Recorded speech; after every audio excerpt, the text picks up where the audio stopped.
dit toujours qu'on constitue notre microbiote tout petit. C'est lié déjà au mode d'accouchement, au microbiote de la maman, les premières années de la vie, si on prend des antibiotiques, etc., ça peut influencer notre microbiote. Mais aussi, on sait très bien, et ça on le sait avec les enfants déjà, c'est que notre microbiote intestinal est terriblement influencé par tout ce que l'on va côtoyer au niveau de l'environnement. On sait d'ailleurs à ce niveau-là que le microbiote des enfants qui vivent à la campagne, des enfants qui vivent avec des animaux, etc., ont un microbiote plus diversifié, plus riche et sont moins sujets à développer des allergies, de l'asthme que les enfants, par exemple, qui vivent en ville et en particulier dans un milieu très stérile comme justement les Japonais. On a constaté que les Japonais qui pourtant ont un mode d'alimentation extraordinaire et ont quand même une prévention santé globale nettement supérieure à la nôtre, à différents niveaux de santé, que ce soit cardiovasculaire, cancer, etc. Mais par contre, on voit que ça influence clairement ce microbiote. Autre chose à ce niveau-là, une étude très intéressante aussi, c'est qui a été faite sur des couples qui vivent ensemble depuis longtemps. Eh bien, on a constaté que ces couples qui vivent ensemble depuis pas mal d'années ont finalement un microbiote intestinal assez similaire. Alors, on s'est dit oui, mais c'est parce qu'ils mangent la même chose. Mais en fait, non, ils ont fait aussi une étude avec justement des alimentations un peu différentes pour voir ce qui se passait. Et on constate que malgré tout, il y a vraiment un impact de notre environnement, tout ce qu'on touche, le milieu dans lequel on est, qu'on vive près de la végétation, qu'on touche la terre, qu'on ait et la qualité, évidemment, de l'alimentation. Oui, et que l'alimentation, aujourd'hui, pour beaucoup de personnes et dans beaucoup de pays, est plus du tout assez riche en fibres et que du coup, non seulement on ne nourrit pas nos bonnes bactéries, mais en plus de ça, vu qu'on ne les nourrit pas, elles détruisent notre mucus et ça explique certains phénomènes comme le passage de ces bactéries dans d'autres endroits, Oui, notamment les problèmes pulmonaires. Oui, disons que ça explique surtout, oui, ce qui se passe, c'est que quand on ne nourrit pas de fait ces bonnes bactéries, il se passe ce qu'on vient de dire. Et en plus de ça, avec une alimentation genre, vous allez prendre un McDo, hein, ou un peu importe, je ne parle pas de la marque, mais peu importe, hein, un hamburger frites, on va dire. Eh bien, vous allez avoir quoi là-dedans? Vous allez avoir des graisses saturées, des protéines, de l'amidon, pur. Il y a absolument rien en termes de prébiotiques. Oui, il y a une feuille de salade pour décorer, mais qui n'est pas riche en prébiotiques. Et donc, non seulement ça ne va rien apporter de bénéfique, mais en plus, on sait que en excès, quand on mange trop de protéines, trop de graisse animale en excès, que ça n'est pas équilibré, pas compensé, eh bien, ça va favoriser le développement d'autres bactéries, qui sont justement des protéobactéries, comme on les appelle plutôt, à tendance pro-inflammatoire et problématique. Et lorsque celles-ci vont entrer en contact avec le système immunitaire intestinal, eh bien, ça va favoriser la libération de messagers qui vont aller à gauche, à droite, enflammer le corps. Ça peut être les poumons, la peau, le cerveau, etc. Maintenant, c'est obligé d'intégrer le microbiote quand on regarde le corps dans son ensemble et que c'est un incontournable. Et il parle, voilà, quand tu regardes problème pulmonaire, à la base, tu ne penserais pas aller voir ce qui se passe au niveau du microbiote. Et il parlait aussi au niveau de cet équilibre, du fait que lorsque tu ne nourris plus tes bonnes bactéries, elles vont elles-mêmes se nourrir du mucus. Tout à fait. Alors, c'est justement, ça, c'est un élément très important, c'est-à-dire que le fait de manger, je parlais justement de ces prébiotiques, ça peut être des pommes, ça peut être des salades de pommes de terre froides, ça peut être des pois chiches, des choux, toutes sortes de légumes et de fruits, en fait, hein, aussi, des flocons d'avoine, enfin bon, il y a tout ce que l'on sait, il suffit d'aller vous allez sur Internet, sur une liste, voir les aliments riches en prébiotiques, puis vous aurez vu ce qu'il en est. Eh bien, de fait, tous ces aliments vont nourrir toute une population de ce qu'on va appeler, entre guillemets, des bonnes bactéries, et qui vont avoir ceci d'intéressant, c'est qu'elles vont, d'une part, stimuler pour certaines la production de ce mucus qui protège la paroi de l'interaction avec les mauvaises. Et effectivement, quand on ne nourrit pas certaines de ces bactéries, en particulier, on sait que c'est le cas pour certains bactéroïdes, justement, qui peuvent être à la fois nourris par des prébiotiques et être intéressants, et puis à la fois, si elles ne sont pas nourries, elles vont aller se nourrir du mucus, justement, et vont de ce fait abîmer la protection du mucus. Donc c'est très très très important de nourrir correctement ces bactéries. L'altération de notre type d'alimentation et du type d'industrialisation alimentaire, avec les impacts que ça va avoir sur nos microbiotes, va nous tuer plus rapidement que le réchauffement climatique. C'est pas impossible. Hein. Ouais. Donc voilà. Et encore une chose que je voulais dire sur les pesticides, c'est que justement, ils ont fait aussi des études en se disant, tiens, que se passe-t-il? Parce qu'on sait que les pesticides vont altérer les bactéries, évidemment, et c'est un peu le but d'ailleurs, qui se trouvent autour des végétaux. Enfin, c'est le but de certaines choses, et là, ça en tue d'autres que ça ne devrait pas tuer. Mais on constate aussi que ça tue notre microbiote. Et en fait, que ces pesticides que nous ingérons vont avoir un impact sur nos bactéries, dans notre intestin. Ouais. Et donc, il y a effectivement ces études qui ont été faites, ont montré la diminution de bactéries très intéressantes, comme le Faecalibacterium, etc. Je ne vais pas entrer dans les détails, mais suite à l'ingestion de pesticides. Et je trouvais qu'il y avait un exemple qu'elle avait donné en termes d'uniformisation des cultures, c'était que donc on parlait des prébiotiques. Un des types d'aliments qui est prébiotique sont ce qu'on appelle les crucifères, dans lesquels on va retrouver les choux et autres. Et ils expliquent que les choux étaient trop amers au goût des consommateurs, et donc ils les ont un petit peu transformés pour les rendre moins amers, et que du coup, ils étaient plus vulnérables face aux insectes, et que du coup, ils ont dû rajouter des pesticides dessus. Et que du coup, ils n'avaient plus les vertus qu'ils étaient supposés avoir, quoi. Là, je trouvais un exemple assez exceptionnel de la transformation de l'aliment, enfin de la culture. Donc c'est même pas ce qu'on appelle le manger transformé, ça c'est encore autre chose. C'est vraiment la transformation de la culture à la base qui crée des aliments qui ne sont plus les mêmes. Quand on prend une pomme qui est sans pesticides, pas d'élevage, de culture industrielle, par rapport à une pomme bio, eh bien, la pomme non bio va avoir une diversité bactérienne diminuée de moitié. Donc, il faut savoir qu'effectivement, quand on mange ils disent qu'il va y avoir le même nombre d'organismes dans la pomme, voilà, mais que la diversité des organismes va être différente. Absolument. Donc ça, c'est très, très important, et c'est comme ça pour énormément d'aliments. C'est valable pour des légumes, pour des céréales, pour les fruits, etc. Il y a une telle intensivité de la culture avec ce qu'on appelle ils font des hybridations, hein, donc des sélections pour avoir des espèces qui sont plus ceci ou plus cela. Ils utilisent des pesticides de façon... maintenant, en Europe, ça va mieux. C'est pas le cas dans d'autres pays dans le monde, entre autres en Amérique du Sud, où d'ailleurs on va ramener beaucoup de produits avec les nouveaux accords qui ont été créés. Donc ça, c'est absolument magnifique. Mais et donc effectivement, ce qu'il faut se rendre compte, c'est que avec ces pesticides, il y a deux problèmes qui se posent. Un, c'est une perte de la diversité bactérienne, ou une perte, comme tu dis, là on est plutôt dans des modifications géniques de l'aliment. C'est donc une perte de qualité intrinsèque de l'aliment qui ont disparu, ou alors le fait d'avoir des quantités de pesticides importantes qui modifient la diversité bactérienne de l'aliment, outre ses qualités nutritionnelles. Ça, c'est une chose. Et puis une deuxième chose, ce sont les pesticides eux-mêmes. Donc il faut savoir que les pesticides eux-mêmes sont clairement toxiques pour nous. Hein, déjà qu'on arrête de dire qu'on ne sait pas bien, que peut-être que... Non, on sait très bien que ça ne va pas du tout. Et d'ailleurs, il y a un très simple exemple pour savoir ça, c'est que on sait maintenant, en tout cas, un certain nombre de pesticides qui étaient utilisés avant et qui, heureusement, ont été retirés. En tout cas, du marché européen. Et ça ne veut pas dire que ce qu'on achète en Europe ne le trouve pas.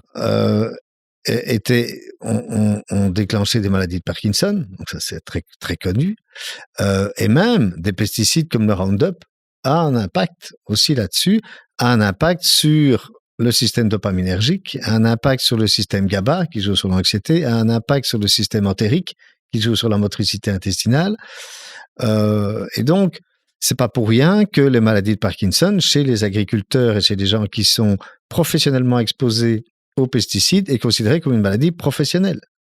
Donc ça veut tout dire. Mhm. Ça veut bien dire que c'est reconnu. De la même manière qu'un certain nombre de cancers sont reconnus comme maladies professionnelles chez les gens qui sont exposés aux pesticides. Donc c'est quand même quelque chose de terrible. Alors, on pouvait en tout cas se rassurer en sachant quand même qu'au niveau européen, on a mis beaucoup plus d'exigences auprès des agriculteurs par rapport à ça. Mais si on importe massivement des produits moins chers de pays où on fait moins attention à ça, c'est forcément, d'abord, c'est pas bon pour les agriculteurs ici et en plus, c'est pas bon pour nous. Donc, gros problème. Ouais. Ouais, et ça, en fait, ça, parce que c'est vrai que parfois, allez, on a envie de manger bio parce qu'on sait que c'est bien. Mhm. Mais là, quand on entend ça, ben, on comprend mieux l'impact direct que ça de ne pas manger bio, parce que quand on ne mange pas bio, ça veut dire qu'il y a des pesticides. Je veux dire, de manière générale, ça n'existe pas Évidemment. des aliments qui ne sont pas bio, où il n'y a pas de pesticides. Parfois, c'est un peu ça, où on a l'impression que le bio, c'est le surluxe, c'est le surbien. Mais en fait, Ouais. c'est juste, En fait, non. juste tout ce qui est en dessous de bio, c'est pas bon. Enfin, Voilà. Ou dans le alors, sens où comme ça, j'expliquais, ou il alors agriculture y a des éléments raisonnée, mais qui n'ont pas le label bio, mais qui c'est ça. sont quand même qu'on appelle soit en transition, soit en agriculture raisonnée, etc., qui sont aussi très intéressants. Mhm. Et donc, je trouve que ça, c'est interpellant de se dire qu'une femme sur deux d'origine caucasienne va avoir un microbiote vaginal qui est moins protecteur. Qu'est-ce que c'est que le microbiote vaginal et pourquoi est-ce que c'est si crucial pour la santé féminine? Alors, le microbiote vaginal, il est beaucoup moins diversifié que le microbiote intestinal. Il y a beaucoup moins de bactéries, mais on est quand même à 100 millions à 1 milliard de bactéries par millilitre de sécrétion vaginale. En fait, il a été décrit déjà il y a très très longtemps. Donc, il y avait ce fameux gynécologue, le docteur Doederlein, qui, je pense, en 1892, a décrit cette fameuse flore lactobacilliaire. Donc, c'est lactobacille. Donc, il y a très longtemps. Et donc, ça a été pendant longtemps appelé la flore de Doederlein. Et puis, ça a été, bien sûr, suite aux premières recherches sur le microbiote intestinal de manière générale, des spécialistes comme Jacques Ravel se sont intéressés, et bien sûr d'autres équipes, au microbiote vaginal. Des premières études sont sorties, des grosses études sont sorties en 2010, donc il y a quand même pas si longtemps. Donc le microbiote vaginal, il est représenté par donc 60 à 80% de lactobacilles. Et puis, il y a d'autres espèces bactériennes, donc des bactéries qu'on appelle anaérobies, essentiellement, et puis des germes aérobies. Anaérobie qui ne pousse pas au contact de l'air. Voilà, exactement. C'est un microbiote qui est dynamique et résilient. Dynamique puisque finalement il évolue quand même au fil du temps chez la femme, puisqu'il est essentiellement sous l'influence des œstrogènes. En fait, les œstrogènes qui bien sûr vont commencer à être produits par la femme au moment de la puberté, vont en faire enrichir l'épithélium vaginal en glycogène, qui est le substrat énergétique pour les lactobacilles. Donc c'est vraiment au moment de la puberté que les lactobacilles vont se développer, et que finalement on passe d'une diversité plus importante à une diversité moins importante à ce moment-là.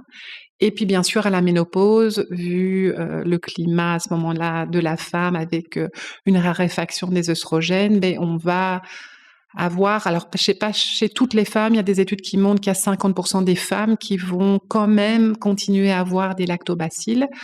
Bien sûr, il y a aussi des femmes qui prennent un traitement hormonal, que ça soit péros ou transdermique ou même en intravaginal, mais le fait de maintenir quand même un climat œstrogénique va de toute façon quand même avoir un effet favorable, puisqu'on le sait, et ça c'est connu depuis longtemps, que les femmes ménopausées sont plus sensibles à des cystites récidivantes, entre autres liées à l'atrophie du vagin et à la perte de ces lactobacilles. Mhm. Et puis, cette atrophie vaginale est associée à une raréfaction des lactobacilles. Il y a eu des études sur les femmes ménopausées où les femmes ménopausées qui n'avaient plus ou très peu de lactobacilles avaient plus de symptômes d'atrophie, de vulvodynie, de douleurs pendant les rapports, etc., que celles, et donc plus d'infections aussi urinaires, que celles qui avaient un microbiote vaginal avec une certaine encore prédominance de lactobacilles. Comme on dit, la nature n'aime pas le vide. Donc, dès qu'il y a une raréfaction des lactobacilles qui sont vraiment, alors pas pour tous, on reviendra en détail plus tard, mais il y a certains lactobacilles qui sont protecteurs. Et dès que ces lactobacilles disparaissent ou se raréfient, on va voir des germes qui vont venir se développer, entre autres des bactéries anaérobies, et la patiente va passer d'un état de dysbiose à éventuellement une vaginose, par exemple bactérienne, va être à risque d'infection opportuniste comme la fameuse candidose vaginale. Et clairement, on le sait, les études le montrent, va être plus à risque d'infections sexuellement transmissibles et d'autres aussi complications. Dans la vaginose bactérienne, on a tendance à, c'est vrai, comme tu dis, clairement, on tape avec des antibiotiques, mais on réfléchit pas forcément à ce qui pourrait être corrigé et sur quoi d'autre on pourrait agir. Donc, bien sûr, si on donne des antibiotiques, on va donner toujours des probiotiques, même par voie orale. On sait que les lactobacilles, étant donné que de toute façon, le réservoir naturel des lactobacilles, c'est le rectum, même si on les donne par voie orale, ça aura aussi un effet au niveau vaginal. Mais il faut, quand on est face à une patiente qui a une cystite ou une vaginose répétitive, c'est aussi essayer de voir quel est le facteur de risque. Peut-être elle fume, peut-être elle s'alimente pas très bien, peut-être elle a un comportement sexuel un peu inadéquat. Enfin voilà, il y a tous ces facteurs de risque dont il faut prendre en charge et ne pas se dire voilà, dysbiose égale antibiothérapie, parce que ça malheureusement ce n'est pas prendre ce n'est pas une approche globale comme il faudrait avoir. Quels sont les facteurs qui peuvent déséquilibrer ce microbiote vaginal? Alors des facteurs, il y en a plein. Bien sûr, la prise de médicaments, on pense tout de suite aux antibiotiques. Et puis il y a d'autres médicaments aussi. Le tabac, l'alimentation. Il y a eu une grosse étude en Belgique qui s'appelle l'étude ISALA, où ils ont en effet à nouveau mis en évidence que les femmes qui consommaient plus de poissons, plus de fibres, avaient un microbiote différent, donc l'alimentation, le comportement sexuel, la fréquence des rapports, le nombre de partenaires, l'hygiène aussi et la surhygiène. Il faut savoir que le vagin, il est auto-nettoyant et que se laver 3 fois par jour, faire des douches intravaginales, utiliser peut-être de l'isobétadine, des parfums, des gels qui sont, enfin des savons qui sont pas appropriés, parce que voilà, ça c'est pas bon du tout. L'épilation aussi. En fait, on estime, il y a un spécialiste français, le docteur Bobot, qui est andrologue, qui lui dit que pour lui les poils permettent aux lactobacilles du rectum de voyager comme sur un tapis roulant vers le vagin, puisque je l'ai pas dit, mais les lactobacilles, le réservoir des lactobacilles entre autres vient aussi du rectum. Et donc, il y a bien sûr une influence assez importante du microbiote intestinal sur le microbiote vaginal. Ce microbiote vaginal, il est interconnecté, il est au carrefour de plusieurs microbiotes, le microbiote intestinal, le microbiote périnéal, le microbiote de l'endomètre, vésical. Voilà, donc bien sûr que des perturbations de ces autres microbiotes peuvent aussi venir perturber le microbiote vaginal. Il faut en prendre soin et que ça peut avoir un impact sur la santé de la femme de manière générale, la protéger contre les infections et aussi avoir un impact positif sur sa fertilité. Et je pense que c'est quand même un point quand même important de la vie d'une femme. Une maladie du foie, une maladie du pancréas, une maladie de l'intestin. Donc ça, c'est également très important de se dire, utilisons tous les signes que nous donne la peau, mais également tous les signes que nous donne l'interrogatoire général du patient et l'examen clinique complet. Ça, c'est bien sûr, on ne peut pas se passer d'un examen clinique complet pour aller voir ce que cette maladie de peau nous dit de l'intérieur. Et parfois, il est beaucoup plus important de traiter la pathologie interne que la pathologie externe. Et souvent, quand on traite la pathologie interne, eh bien, la pathologie externe va guérir par elle-même. Et c'est ainsi que, par exemple, dans le psoriasis, on s'est aperçu que le gluten joue un rôle très important. Et si vous traitez une maladie psoriasique sans avoir évalué l'hypothèse qu'il est une intolérance au gluten, vous avez peu de chances d'avoir de très bons résultats. Donc, l'axe cerveau, intestin, peau est bien entendu au cœur de toutes les consultations. Parce que le questionnement va commencer du haut jusqu'en bas. Est-ce que vous avez mal à la tête? Est-ce que vous avez des problèmes de vue? Est-ce qu'il y a des problèmes dans la bouche? Des affes, des choses comme ça. Et petit à petit, vous réunissez des éléments que vous réunissez autour du tube digestif, autour du cerveau et autour de la peau. Ma méthode, ça a été de dire, ce qui m'intéresse, c'est pas la maladie de la personne. C'est de quoi souffre cette personne en général. Elle vient pour un psoriasis, mais est-ce qu'il y a une souffrance morale, une dépression? Est-ce qu'il y a des troubles digestifs, des ballonnements, des gaz, de la diarrhée, des constipations, des douleurs? Est-ce qu'il y a des troubles neurologiques? Et quand on met tout ça autour de la maladie psoriasique, on va s'apercevoir qu'il y a des pistes d'action intéressantes qui vont améliorer le psoriasis. J'ai pu repérer très tôt en 2016 environ, que on pouvait déceler les personnes qui avaient un leaky gut, un intestin poreux perméable. Ce sont des personnes qui sont hyperlaxes, qui font soit des entorses, qui ont eu soit des hernies discales, hernies inguinales, ou qui sont hyperlaxes. Et comment je fais voir cela? En essayant d'approcher le pouce de l'avant-bras. Et il y a des personnes qui touchent vraiment leur avant-bras ou qui sont très parallèles. Ces personnes-là sont à coup sûr porteurs d'un leaky gut. Et c'est ce leaky gut qui va faire le lit de l'intolérance au lait de vache et au gluten. Ouais, c'est Et dingue. puis, en 2010, je vous l'ai dit, arrive le gluten transformé sur le marché.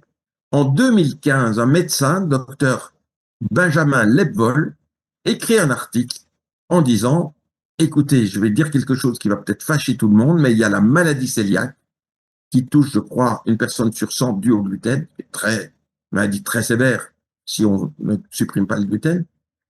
Et il y a aussi une maladie qui est liée au gluten, mais qui n'est pas la maladie cœliaque, je vais l'appeler la maladie non cœliaque.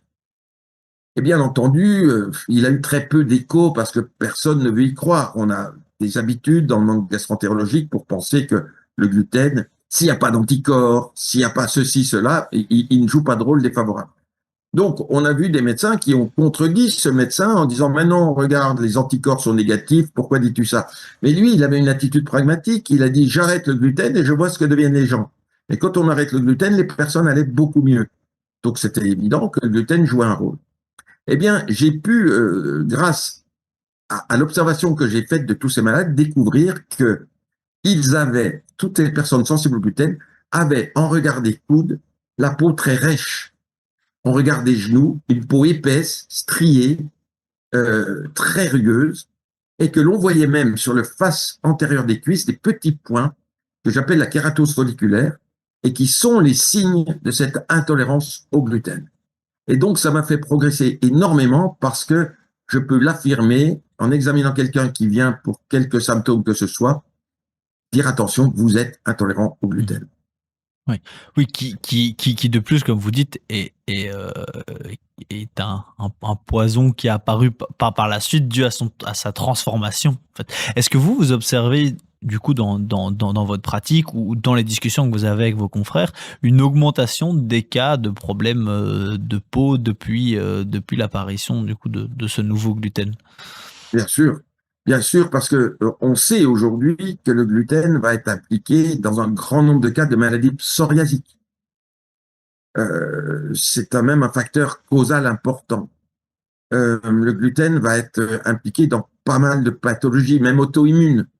Prenez une personne qui a une pemphigoïde, une personne âgée qui a une maladie bulleuse, des bulles sur la peau, des cloques sur la peau, dues à des anticorps. Eh bien, on s'aperçoit que cette auto-immunité peut être favorisée par le gluten.